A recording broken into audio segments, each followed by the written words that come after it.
ناظرین، تاریخ انسانی کے کیلنڈر میں وہ کون سی تاریخ، مہینہ یا سال تھا جب برطانیہ کی سرزمین پر پہلے کشمیری نے قدم رکھا ہوگا؟ ہمیں شاید اس سوال کا جواب تاریخ کی کسی کتاب میں نہ مل سکے،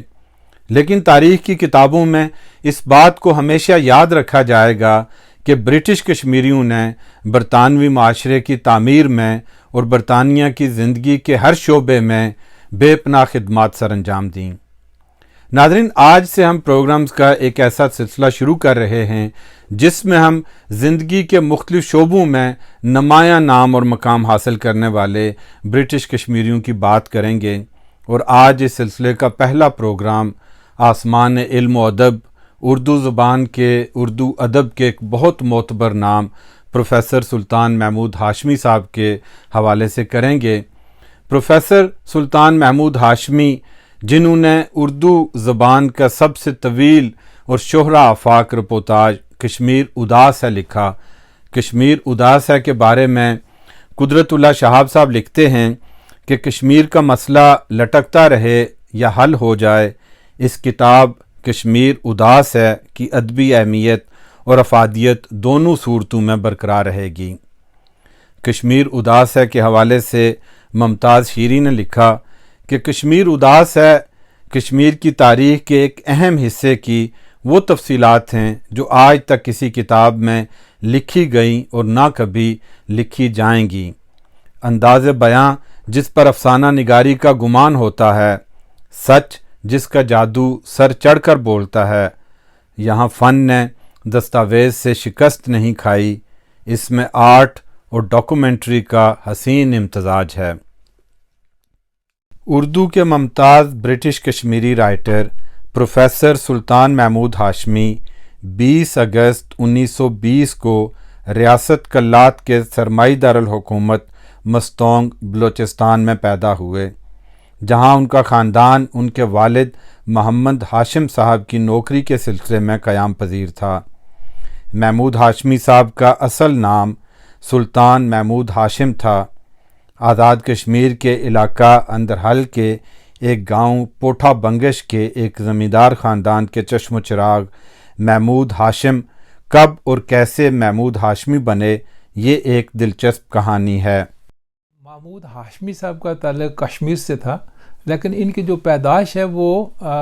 بلوچستان مستنگ میں ہوئی۔ ان کے والد صاحب کا نام تھا محمد ہاشم، تو وہ ہاشم صاحب وہاں جاب کرتے تھے، تو اس کی وجہ سے ان کی فیملی وہاں پر عارضی طور پر منتقل تھی، وہاں ہاشمی صاحب پیدا ہوئے، اور اپنے والد کی مناسبت سے جب انہوں نے ان کو اسکول میں داخلہ ملا تو انہوں نے اپنا نام محمود ہاشم رکھ لیا۔ لیکن جب میٹرک کا اگزام ہوئے تو ہاشمی صاحب بتانے لگے کہ اس وقت فارم فلنگ ہو رہی تھی، تو ٹیچر کو میں نے بتایا کہ میرا نام محمود ہاشم ہے، تو انہوں نے کہا کہ بھائی ہاشم کیا ہوتا ہے، یہ ہاشمی ہے، تو انہوں نے آگے یہ لگائی اور میں محمود ہاشمی بن گیا۔ محمود ہاشمی نے ابتدائی تعلیم مستونگ میں حاصل کی، چوتھی جماعت سے لے کر میٹرک تک لائل پور کے علاقہ گوجرا کے ڈی پی ہائی اسکول سے حاصل کی۔ میٹرک کے بعد انہوں نے جموں کے پرنس آف ویلز کالج میں داخلہ لیا، جہاں انہوں نے بی اے تک تعلیم حاصل کی۔ پرنس آف ویلز کالج کے میگزین توی اور پرنس آف ویلز ویکلی کے ایڈیٹر بھی رہے۔ پنجاب یونیورسٹی سے بی اے کی ڈگری حاصل کرنے کے بعد محمود ہاشمی برصغیر پاک و ہند کی عظیم درسگاہ علی گڑھ یونیورسٹی میں داخل ہوئے، جہاں سے انہوں نے ایم اے اور ایل ایل بی کی ڈگریاں حاصل کیں۔ جی، محمود ہاشمی صاحب کے ساتھ میرا غائبانہ تعارف تو ہو گیا تھا 1986-7 میں شاید، جب میں کراچی یونیورسٹی میں تھا، تو وہاں نئی ہمیں یہ واقفیت ہوئی تھی کہ ہماری ایک جو شناخت ہے وہ کشمیری ہے، تو کشمیر میں دلچسپی پیدا ہوئی جب، تو اس وقت پھر مختلف دوست ادھر ادھر سے جو اس فیلڈ میں تھے وہ کتابیں دیتے تھے یا باتیں ہوتی تھی کہ فلاں جناب جو رائٹر تھا، فلاں جو بڑا آدمی تھا وہ کشمیری تھا، یہ وہ. تو اس میں ایک آتا تھا نام محمود ہاشمی صاحب جی، جنہوں نے کشمیر اداس ہے لکھی ہے ایک کتاب، وہ بھی کشمیری ہے. تو میرے ذہن میں تو اس وقت یہی آتا تھا کہ کشمیر سے مراد یہ ہے کہ وہ اس طرف والے کشمیر کے ہوں گے، کیونکہ ہمارے والے کشمیر میں تو اتنا بڑا آدمی کون ہو سکتا ہے جس نے اردو ادب کی اتنی بڑی کتاب لکھی ہے. تو یہ ایک تصور تھا، اپنے بارے میں بھی جو تصور تھا ہمارا وہ یہی تھا. تو یہاں جب برطانیہ میں آیا اور میری ہاشمی صاحب سے ملاقات ہوئی تو وہ بڑا ایک میری زندگی کا بڑا دلچسپ ایک لمحہ تھا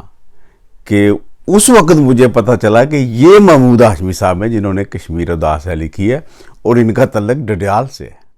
1944 میں Mahmood Hashmi Prince of Wales college Jammu میں اردو کے لیکچرار تعینات ہوئے اور مارچ 1945 تک وہاں خدمات سر انجام دیں. مارچ 1945 میں وہ سری نگر کے Amar Singh government degree college میں اردو کے لیکچرار مقرر ہوئے اور جنوری 1948 تک خدمات سر انجام دیں. اسی دوران وہ کانوینٹ کالج سری نگر میں اردو کے جز وقتی لیکچرار کی حیثیت سے بھی تعینات رہے. یوں تو محمود ہاشمی کے لکھنے کا آغاز گوجرا میں قیام کے دوران ہی ہو چکا تھا اور ان کے افسانے ادبی میگزینز میں چھپنے لگے تھے، لیکن سری نگر میں قیام کا زمانہ پروفیسر محمود ہاشمی کے تخیل کی ایک نئی پرواز کا زمانہ ثابت ہوا اور سری نگر میں اپنے اسی قیام کے دوران انہوں نے اپنا شہرہ آفاق ناولٹ موت کا جنم اور مشہور زمانہ ڈرامہ انارکلی کی واپسی لکھا. ہاشمی صاحب نے جی طبیعت سی نکیا نال نکے، بڑیا نال بڑے، بڑھیا نال بڑھے، اسلامی لوگ سے انہوں نے اسلامی جڑے نہیں سے سارے جو لوگ سے سارے نال بھی وہ بینے اٹھنے سے، اور ہر جس کی آخنے نا کہ ہر دم مولا وہ ہر سوسائٹی فٹ جانے سے، اور وہ چاہنے سے کہ اگر بندہ رونا انہوں کو جائے تو ہسنا باہر نکلا ہے. مطلب انہوں نے یہ ایسی طبیعت سی، ایسی شانت طبیعت سی کہ کئی دفعہ میں شمس تو جانے سا اور لنڈن گئے ادھر پھرے ویسے بھی بڑا کشمیر آزاد کرانے کا شوق سی، تو تھکے ہارے موئے اتنے جانے ہونے سا تو 10 منٹاں ہاشمی صاحب جڑا نا انرجائز کری چھوڑے سے. 1948 سے 1952 تک محمود ہاشمی آزاد حکومت ریاست جموں و کشمیر کے چیف پبلسٹی افسر رہے. 1947 کے ہنگامہ خیز دور میں پروفیسر محمود ہاشمی شیخ عبداللہ کی ہوم گارڈز کے نائب کمانڈر کی حیثیت سے ریاست بھر کے مارچ میں بھی شامل رہے اور بعد ازاں اسی مارچ کی روداد ان کے شہرہ آفاق رپورتاج کشمیر اداس ہے کے نام سے کتابی صورت میں شائع ہوئی اور در حقیقت کشمیر اداس نے پروفیسر محمود ہاشمی کو اردو کے صف اول کے لکھاریوں کی صف میں لا کھڑا کیا. انہوں نے نا پہلی بار دوسرا سنیا جب میں کالج پڑھنا ہونا سا تو انہوں نے ایک پنیا الطاف نا ہے وہ آنا ہونا سی جی مارے ماما نا تو وہ محمود ہاشمی صاحب تو انہوں نے کتاب لکھی ہے کشمیر اداس ہے. لبھی تو کون ہے خیر سارا لوڑی پر لبھی تھا انگلینڈ نہیں.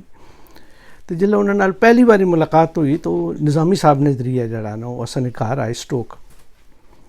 تو میں انہوں نے کی گھر تعارف کرایا جی ماری اہلیہ ہے یاسمین ہے تو یہ میری بیٹی ہے بڑی بینش کرن، نکی جڑی ہے عروج سحر ہے، یہ بیٹا میرا ویس علی ہے. تو نکیاں کڑیاں کی وہ رکھی تھا بیٹی آپ کے اتنے خوبصورت نام کس نے رکھے ہیں؟ تو میں جی ہاشمی صاحب یہ تو خالی میرپری بولیاں اردو تو کونی اچھنی ساڑے کر آئے تو اردو بولے ہی کون انہاں اتنے خوبصورت اور ٹھیٹھ لہجے میں جڑا نا وہ اپنی میرپری ساڑیاں وہ جڑیاں پہاڑی زبان چ گلاں شروع کیتیاں کہ ہمارے بچے بچیاں جڑے نا بڑے انہوں نے مکس ہوئی گئے اور میں اس دا پتہ لگا کہ بڑے آدمی جڑے اپنی مادری زبان بولنے شرمانے نہیں. اس کے بعد میں اپنی مادری زبان بولنے یا اس نے تقریر کرنے میں کدے شرم نہیں آئی، میں بڑے فخر نہ بولنا اور اس زبان میں یہ بھی فائدہ انہوں نے دیتا ہے سبق ہے کہ اس نے چاہے روزی بھی کمانے ہیں. ناظرین تو یہ تھا محمود ہاشمی صاحب کی زندگی پر بنائی جانے والی ڈاکومنٹری کا پہلا حصہ. انشاءاللہ ہم بہت جلد محمود ہاشمی صاحب کی زندگی پر بنائی جانے والی اس ڈاکومنٹری کا دوسرا حصہ آپ کی خدمت میں پیش کریں گے، جس میں ہم بالخصوص محمود ہاشمی صاحب کی زندگی جو برطانیہ میں انہوں نے گزاری اس پر ہم بات کریں گے. برطانیہ میں ایجوکیشن کے میدان میں جو ان کی خدمات ہیں ان پر ہم بات کریں گے. مشرق کے حوالے سے ان کی صحافتی خدمات پر بات کریں گے، اور اس کے ساتھ ساتھ برطانیہ میں جو انہوں نے اردو ادب کے فروغ کے لیے کام کیا اس پر ہم بات کریں گے۔ ناظرین، آپ سے اس امید کے ساتھ اجازت چاہوں گا کہ آپ میرے یوٹیوب چینل کو سبسکرائب کر چکے ہوں گے، اور جن دوستوں نے ابھی تک میرے یوٹیوب چینل کو سبسکرائب نہیں کیا ان سے گزارش کروں گا کہ میرے چینل کو سبسکرائب کریں تاکہ آئندہ آنے والی ڈاکومنٹریز وقت پر آپ کے پاس پہنچتی رہیں۔